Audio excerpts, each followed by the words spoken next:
کسی نے کوئی دو تھوڑی سی غلطی ہو گئی اس سے تو اس سے برا دنیا میں کوئی ہے ہی نہیں بھائی. اتنی جلدی آپ نہ کسی کے اچھا ہونے کا فیصلہ کرو نہ کسی کے برا ہونے کا. یہ بڑے دل گردے کی بات ہوتی ہے. انسان کا اچھا ہونا بہت مشکل سے اچھا بنتا ہے, خدا کی قسم انسان. اس لیے کوئی میری تعریف کرتا ہے نا میرے منہ پہ آپ بہت اچھے, میں الحمدللہ متاثر اس لیے نہیں ہوتا کہ بھائی آزمائش میں پتہ چلتا ہے کہ کون کتنے پانی میں ہے. ہم نے بڑے بڑے خاندانی لوگ دیکھے ہیں کہ چاروں طرف سے حصار میں آ گئے, بس اب گئے. اللہ نے فرمایا انسان جلد باز ہے, جب اسے کوئی مصیبت پہنچتی ہے تو جزوعہ یہ صبر سے کام نہیں لیتا, فوراً افرا تفری ہلڑ بازی ہو ہا شور شرابہ, فوراً فیصلے. تو یہ خصلت اللہ تعالیٰ کو پسند نہیں ہے. انسان کو میچور ہونا چاہیے, بالکل کبھی جذباتی نہ ہو, کسی سیاسی نعرے سے جذباتی نہ ہو, کسی سیاسی تقریر سے کبھی جلدی متاثر نہ ہو. ہم بہت جلد متاثر ہو جاتے ہیں. کسی نے ایک دھواں دھار یوں ٹھش ٹھش اچھی باتیں کر لیں, یار اس جیسا نیک آدمی دنیا میں ہے ہی نہیں.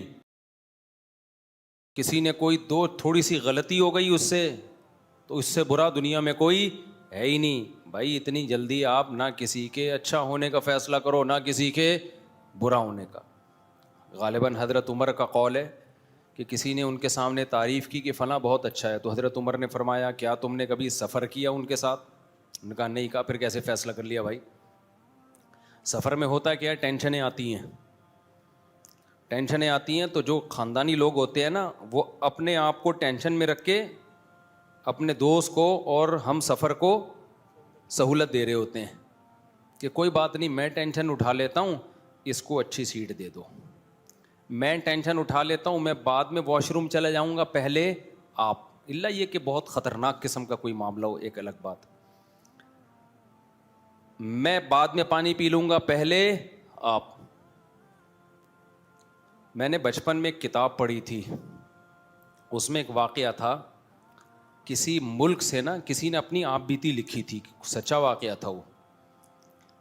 کوئی فوجی کسی جنگ میں قید ہو گئے تھے تو بھاگ کے آئے تھے, یہ ان کا واقعہ. اس نے اپنے ریٹائرمنٹ کے بعد یہ واقعہ لکھا کہ ہم کسی, میں ملک کا نام نہیں لوں گا تاکہ لوگ زیادہ اس میں نہ جائیں. انہوں نے کہا ہوا یہ تھا کہ ہم کچھ لوگ جیل میں تھے, کئی سالوں سے قید تھے, تو ہم نے جیل میں سرنگ بنانا شروع کی. سرنگ بنا کے نا, سرنگوں سے لوگ نکل آتے ہیں نا بعض دفعہ, جیل میں لمبی سرنگ کھودتے ہیں اور پھر جیل سے بھاگ جاتے ہیں. بہت مشکل کام تھا, سب ساتھیوں نے مل کے کیا. تو کہتے ہیں جب بھاگنے کا ٹائم آیا نا کہ پہلے کون نکلے گا یہاں سے, تو یہ بڑی آزمائش کا وقت تھا, کیونکہ اس میں خطرہ یہ تھا کہ 2-3 جب بھاگیں گے تو باقیوں کا کے بارے میں تھوڑا سیکیور ہو جاتا ہے. پہلے یہ کیمرے ویمرے کا اتنا رواج نہیں تھا. تو کہہ رہے ہیں ہمارے جیل کے جو قیدی ساتھی تھے نا, سب فوجی تھے, وہ کہہ رہے ہیں ان کا خاندانی ہونا اس سے آپ اندازہ لگاؤ. اس قیدی نے خود لکھا جو چھوٹ کے آیا تھا کہ وہ سب ایک دوسرے کو ترجیح دے رہے تھے. خدا کی قسم جیل میں 2 دن گزارنا بھی عذاب کا کام ہے, جس پہ گزرتی ہے وہی جانتا ہے. بہت مشکل ہوتا ہے ایسے موقع پہ انسان کے پہلے آپ چلے جاؤ. بہت دل گردے کا کام ہے یہ کہ اپنے دوستوں کو ترجیح دو کہ کوئی بات نہیں. تو کہہ رہے ہیں ہمارے سب دوستوں نے کیا ایکا کیا, پہلے آپ جاؤ پہلے آپ جاؤ. تو کہہ رہے پھر اصرار کیا تو ہم 3 پرانے تھے, تو پھر 3 آدمی نکل کے باہر آئے. پھر وہ 3 ہی کامیاب ہوئے, باقیوں کا پتہ چل گیا تھا, پھر وہ نہیں جا سکے. انہوں نے کہا جب ہم جیل سے باہر آئے ہیں نا تو ہماری خوشی کا یہ عالم تھا, چھوٹ گئے نا, کہ ایسے ہم خوشی میں پاگل ہو گئے تھے کہ کپڑے اتار کے ایک دوسرے پہ پیشاب کر رہے تھے ہم. یعنی ہے تو یہ عجیب سی بات, لیکن ایسے باولے ہو گئے تھے ہم خوشی میں. یعنی خوشی کا یہ عالم تھا کہ ہم ایسے اٹھا کے نا پیشاب مار رہے ہیں, دھارے مار رہے ہیں. اس نے اپنی آپ بیتی لکھی. میں نے بہت پہلے یہ واقعہ پڑھا تھا, 6 یا 7 کلاس میں ہوں گا, لیکن اس واقعے کا نا یہ پہلو مجھے یاد رہ گیا. پیشاب والا نہیں, اصل کہ یار یہ بڑے دل گردے کا کام ہے. اس مصیبت میں انسان کہے نہیں میں پہلے نہیں بھائی. ایسے موقع پہ انسان کا پتہ چلتا ہے کہ وہ انسان کا بچہ ہے یا نہیں ہے بھائی, وہ بھی تمہاری جیسی مٹی کے بنے ہوئے ہیں. تم کیوں پہلے, تم کس خوشی میں؟ یا تو قرآن اندازی کرو, قرآن اندازی کرو بھائی. ایسے موقع پہ ہر آدمی کیا کہے گا, یار میں زیادہ ضروری ہے, میرے 18 ہیں یا میرے 16 ہیں, ٹھیک ہے نا, میں مجھے زیادہ. ہر آدمی اپنے دلائل دے رہا ہوگا نا. یہ بڑے دل گردے کی بات ہوتی ہے. انسان کا اچھا ہونا بہت مشکل سے اچھا بنتا ہے, خدا کی قسم انسان. اور تمام پیغمبر یہی دعوت لے کر آئے ہیں, اچھے بن جاؤ اندر سے. اوپر سے یہ میرا گیٹ اپ کتنا خوبصورت سا گیٹ اپ ہے, پگڑی داڑھی, یہ بہت آسان ہے. یہ آپ 4 مہینے لگاؤ, سب ٹوپی پہن کے گھوم رہے ہوتے ہیں, کوئی اتنا مسئلہ نہیں ہے یہ. اس لیے کوئی میری تعریف کرتا ہے نا میرے منہ پہ, آپ بہت اچھے, میں الحمدللہ متاثر اس لیے نہیں ہوتا کہ بھائی آزمائش میں پتہ چلتا ہے کہ کون کتنے پانی میں ہے. اور بھی میرے پاس آزمائشوں کے بہت واقعات ہیں, کبھی چھاؤں میں ملو گے تو بتاؤں گا. ہر واقعہ ممبر پہ بتانے کا نہیں ہوتا. ہم نے بڑے بڑے خاندانی لوگ دیکھے ہیں کہ چاروں طرف سے حصار میں آ گئے, بس اب گئے. ہر آدمی کی کوشش ہے میں نکلوں, ہر آدمی کی کوشش کیا ہے, میں نکلوں, اور کر بھی رہا ہے. کمانڈر کہہ رہا ہے کہ میں آخر میں جاؤں گا, پہلے ان سب کو نکالو, اپنی جان ہتھیلی پر رکھوں گا میں. جو بڑا ہے وہ کہہ رہا ہے میں مر جاؤں, میں آخر میں, پہلے میرے ماتحت وہ نکلیں گے. تو خاندانی ہونا, تبھی یہ شعر یاد کر لو, آئینہ بنتا ہے رگڑے لاکھ جب کھاتا ہے دل, کچھ نہ پوچھو دل بڑی مشکل سے بن پاتا ہے دل. دل کو دل بنانا دنیا کا سب سے مشکل کام. جب چیزوں کو رگڑتے ہیں تو وہ صاف ہوتی ہے نا, زنگ اترتا ہے. آپ تلوار کو زمین پہ رگڑو, صاف ہوگی, زنگ اترے گا, چمک پیدا ہوگی. ایسا ہی شاعر کہتا ہے دل میں زنگ ہے دنیا مردار کی محبت, ہوس, لالچ, میں بس ہر آدمی چاہتا ہے میں سپیریئر بن جاؤں. تو وہ کہتے ہیں دل پہ جب خواہشات کی قربانی کے رگڑے لگتے ہیں نا, رگڑے, تو پھر چمکتا ہے یہ, پھر کیا ہوتا ہے یہ چمکتا. اور انسان اپنے آپ پر دوسرے کو ترجیح دے, یہ اس وقت تک ممکن ہی نہیں ہے جب تک دنیا کو مسافر خانہ نہ سمجھے, اور جب تک اس کا اللہ پہ اعتماد اور ریلیشن مضبوط نہ ہو. اس کو پتا ہو کہ بچانے والا بھی اللہ اور مصیبت دینے والا بھی اللہ. تو میں اللہ کے خزانوں سے حرام طریقہ تو دور کی بات, غیر اخلاقی طریقوں سے بھی نہ عزت حاصل کروں گا نہ دولت. کوئی غیر اخلاقی طریقہ نہیں اختیار کروں گا جس سے میں اللہ کے خزانے سے کچھ لینے کی کوشش کروں. دیکھو اسباب ہم نے اختیار کرنے ہیں. اب ان قیدیوں کو جیل سے بھاگنا تھا, بھاگنا کی کوشش کی انہوں نے, سرنگیں کھودی, بہترین کام, سب نے مل کے کھودی. اب پہلے کون بھاگے گا؟ اگر وہ نہ کھودتے تو اس کا مطلب آزادی کے اسباب ہی اختیار نہیں کر رہے, یہ غلط ہو جاتا. اسباب اختیار کر لیے, اب یہ غیر اخلاقی ہے کہ میں پہلے. بھائی سب نے مل کے کھودی, آپ کیوں پہلے؟ وہ کہہ گئے ہٹ پیچھے, میں پہلے. یہ کون سا طریقہ ہے؟ غیر اخلاقی. یہ غیر اخلاقی طریقہ ہے, اللہ دیکھ رہا ہے اوپر. تو غیر اخلاقی طریقہ اختیار نہ کرو, عزت حاصل کرنے کا بھی اور پیسہ حاصل کرنے کا بھی اللہ پہ چھوڑ دو. اور آپ کو پتا ہے اللہ غیب سے اسباب پیدا کرتا ہے. میں بار بار ایک مثال دیتا ہوں نا, پیسہ کمانے کے بھی کچھ طریقے جائز ہیں مگر غیر اخلاقی ہیں. آپ دکان کھول کے بیٹھ گئے, ہوٹل کھول کے بیٹھ گئے, اچھی بات ہے. آپ ریسیپشن پہ اچھا سا کوئی خوبصورت سا انسان بٹھا دو جو لوگوں سے تمیز سے بات کرے, بدتمیزی سے بات نہ کرے. کوئی آ کے آپ سے پوچھ رہے کیا کیا ہے تو آپ بولو سر بیٹھیے ہم بتاتے ہیں کیا کیا ہے. اس کو پورا گردان یاد ہو, وہ ہے نا ونڈا گریوی پوری پاڑا پڑھنا شروع کر دیتے ہیں. تو ساری سیٹ اپ بنا لیا آپ نے. اب اس کے بعد گاڑیوں پہ آگے راستے روک روک کے لوگوں کو روکنا, آئیے سر کائنڈلی, ابے بھائی تو ہٹ سائڈ پہ گاڑی لگے گی. کئی دفعہ ڈرائیونگ کے دوران یہ ہوتا ہے, آپ جا رہے ہو نا, ہوٹل والا سامنے آیا ہوا ہوتا ہے, بھائی ٹکر لگے گی, تم جانے دو, کیوں روک رہے ہو, ٹائم کیوں ویسٹ کر رہے ہو. یہ ناجائز نہیں ہے لیکن ہوس غیر اخلاقی طریقہ ہے. آپ نے جو کرنا تھا کر لیا, اب آرام سے بیٹھ جاؤ. جو آپ کی مقدر کی روزی ہوگی اللہ ادھر ہی پہنچا دے گا. نبی صلی اللہ علیہ وسلم نے کیا فرمایا؟ لا یخطب احدکم علی خطبۃ اخیہ، کسی بھی چیز کو طلب کرنا.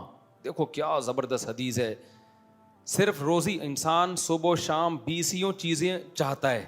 صبح و شام ہم کو بیسیوں چیزوں کی چاہت ہوتی ہے, ایسا ہی ہے نا. ہماری چاہت ہے عزت ملے, یہ نیچرل ہے. بے عزتی کسی کو بھی اچھی نہیں لگتی. بے عزتی صرف اس کو اچھی لگتی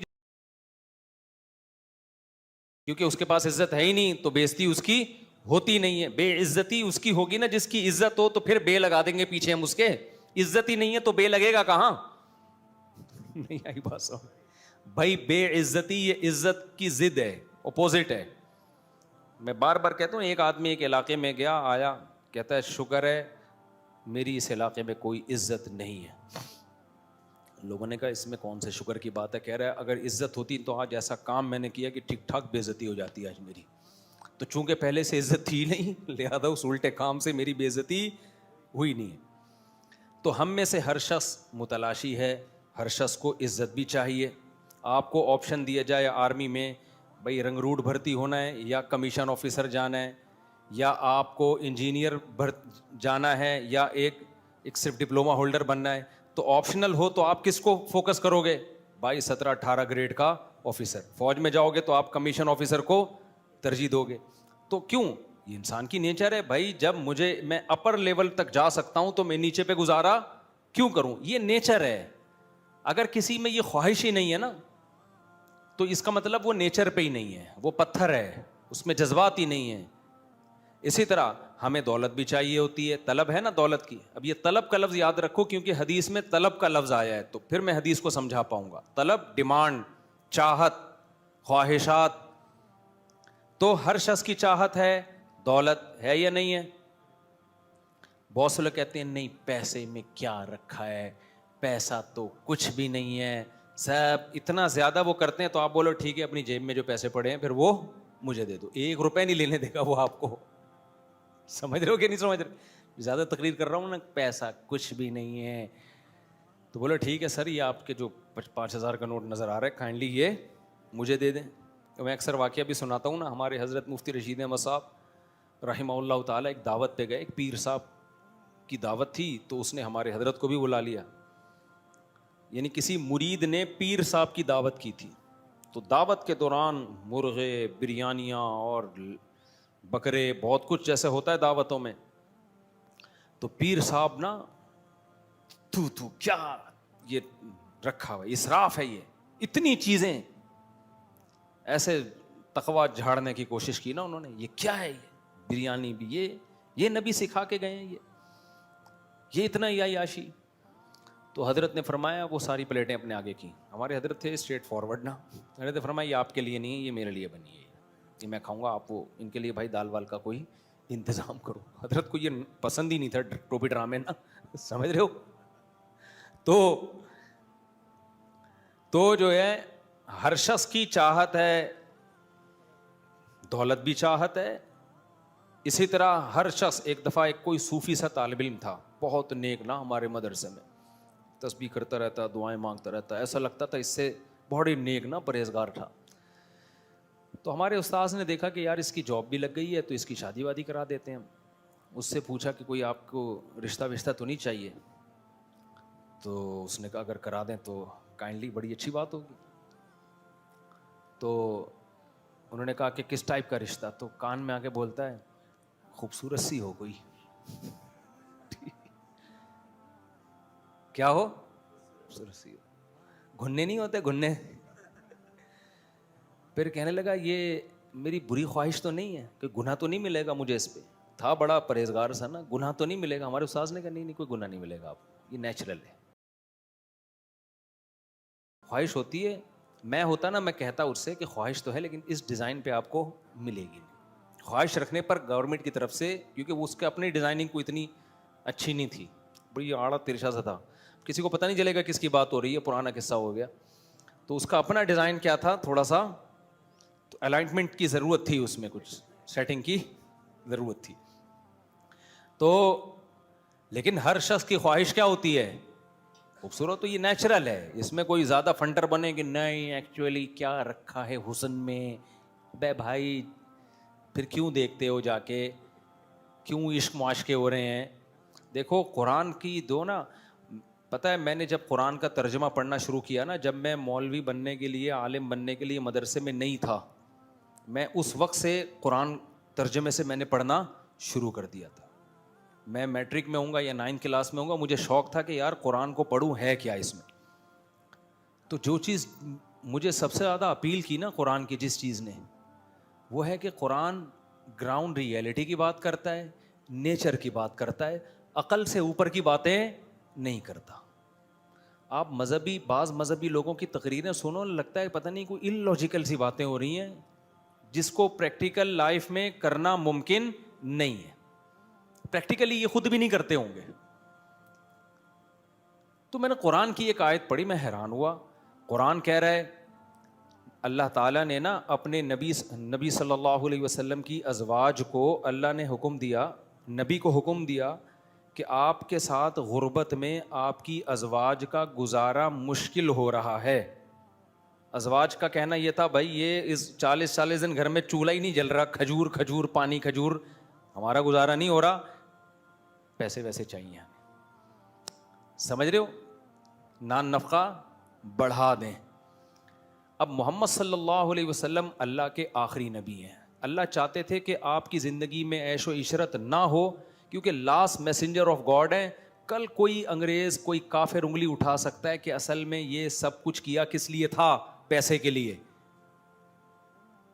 تو اللہ آپ کو ہر طرح سے, ہر الزام سے بری رکھنا چاہتے تھے کہ کوئی انگلی نہ اٹھائے. تو اس لیے نبی کو آخری دم تک غریب ہی رکھا گیا ہے, یعنی نبی کے اختیار سے کہ نہیں, پیسہ رکھنا ہی نہیں ہے. صبح آیا, شام ہونے سے پہلے آپ نے سارا صدقہ کر دیا, شام کو آیا تو صبح ہونے سے پہلے صدقہ رکھا ہی نہیں ہے. اور خود گھر میں فاقہ. بخاری کی حدیث ہے, گھر میں آتے حضرت عائشہ سے پوچھتے کھانے کو ہے, فرماتی ہیں نہیں ہے, فرماتے چلو پھر ہم روزے کی نیت کر لیتے ہیں. تبھی تو اسی سے علماء نے مسئلہ نکالا ہے کہ 11 بجے سے پہلے بھی آپ روزے کی نیت, نفلی روزے کی نیت کر سکتے ہیں, یعنی آدھا روزہ گزرنے سے پہلے بھی نیت کی جا سکتی ہے. صبح صادق کے وقت روزے کی نیت ضروری نہیں ہے. بھائی بعض دفعہ آپ کہتے ہو یار روزہ رکھو گے نہیں, رکھو, کوئی بات نہیں, ابھی نیت نہ کرو, دن میں اٹھ کے دیکھ لو کیسا موسم چل رہا ہے, برداشت کر پاؤں گا, تپڑ ہے تو پاس کر پاؤں گا, ورنہ برداشت کر پاؤں گا. یہ سب چیزیں سوچ کے آدھا روزہ گزرنے سے پہلے آپ نیت کر سکتے, بشرطے کہ کچھ کھایا نہ ہو. ایسا نہ ہو آپ نے 11 بجے 2 پراٹھے کھائے, آپ نے کہا چلو اب میں روزے کی نیت کرتا ہوں, تو یہ نہیں ہوتا. تو نبی صلی اللہ علیہ وسلم گھر میں آتے, امی عائشہ سے پوچھتے کچھ کھانے کو ہے, فرماتی ہیں نہیں ہے, فرماتے چلو اب تو بھوکا ہی رہنا ہے, تو روزے کا ثواب کیوں ضائع کریں بھائی, تو ہم کیا کر لیتے ہیں, روزے کی نیت, تو روزے کی نیت کر لیتے. تو جس گھر میں یہ حال ہو تو بھائی بیوی کو تو خیال ہوگا نا کہ کچھ گزارا ہو. تو امہات المومنین نے نبی سے جب مطالبہ کیا تو نبی صلی اللہ علیہ وسلم نے کیا فرمایا, جس کا مفہوم یہ ہے کہ بھائی میں وہ لائف نہیں دے سکتا گھر میں جو مالدار لوگ لائف دیتے ہیں, میرے ساتھ اسی غربت میں گزارا کرنا ہے تو ٹھیک ہے, ورنہ میں سب کو طلاق کا آپشن دیتا ہوں, طلاق کا اختیار دیتا ہوں. مرد جب بیوی کو ڈیورس کا حق دے دے تو جیسے وہ ہر حق مرد کے پاس ہوتا ہے بیوی کے پاس بھی چلا جاتا ہے. تو نبی نے ساری ازواج کو ڈیورس کا حق دیا, بھائی رہنا ہے تو آپ اسی غربت میں رہو, ورنہ آپ کو حق ہے کہ آپ اپنے اوپر طلاق واقع کرو, نکاح ختم ہوگا, عدت کے بعد جہاں چاہو نکاح کرو. عرب میں شادی فوراً ہو جایا کرتی تھی, کوئی پرابلم نہیں, بڑے بڑے مالدار لوگ تھے, آپ کی مالدار سے شادی ہو جائے گی. تو الگ بات ہے کہ تمام امہات نے کہا کہ نہیں ہمیں اسی غربت میں آپ کے ساتھ رہنا, ٹھیک ہے ہم راضی ہیں, لیکن آپ سے علیحدگی نہیں چاہیے ہمیں.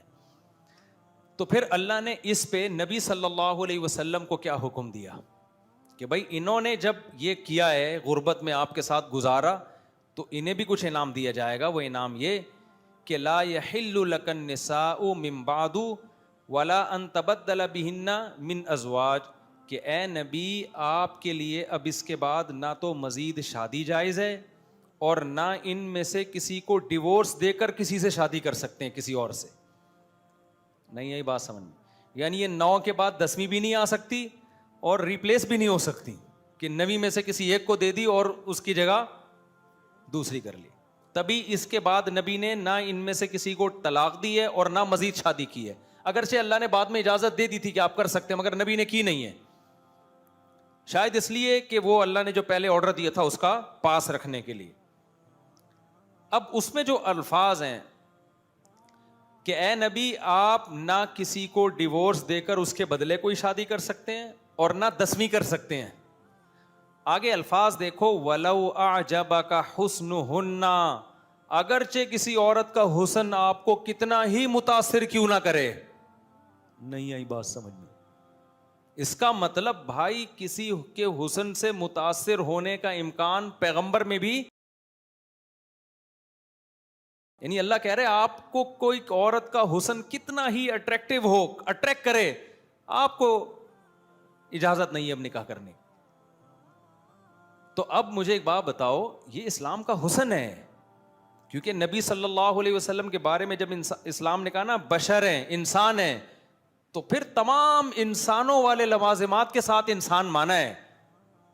آج ہوتا کیا ہے، کسی کو پیر و مرشد مان لو، یہ پیر صاحب انسان ہے، تو انسان تو ہیں تو پھر کیا ہیں یہ بھائی، یہ پہنچی ہوئی سرکار ہے، کہاں پہنچے ہوئے ہیں، بہت بڑی چیز ہے، آپ نہیں پہنچ پاؤ گے، آپ وہاں تک نہیں پہنچ پاؤ۔ کیا مطلب، کیا کرتے ہیں بھائی، بس یہ کیا نہیں کرتے یہ کہو آپ۔